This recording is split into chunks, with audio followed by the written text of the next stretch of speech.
আলাইকুম এভরিওয়ান, সবাই কেমন আছেন? আশা করি ভালো আছেন। আলহামদুলিল্লাহ, আল্লাহ তাআলার অশেষ রহমত, আপনাদের দোয়া ও ভালোবাসায় আমিও ভালো আছি। তো হাজির হলাম নতুন একটি ভিডিও নিয়ে আপনাদের মাঝে। মাহে রমজান, পবিত্র রমজান মাস শেষের দিকে।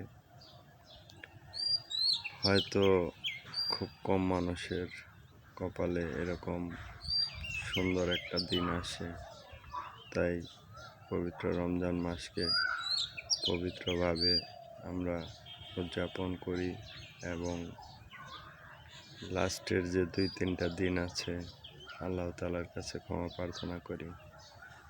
তিনি চাইলে যত বড় পাপী থাক না কেন অবশ্যই মাফ করে দিতে পারে। তো সেই সাথে সবাই আল্লাহ তাআলার কাছে ক্ষমা চাই এবং সামনের দিনগুলো যেন ভালোভাবে এগিয়ে যেতে পারি সে প্রত্যাশা ব্যক্ত করি। ধন্যবাদ সবাইকে। ভালো থাকবেন, সুস্থ থাকবেন।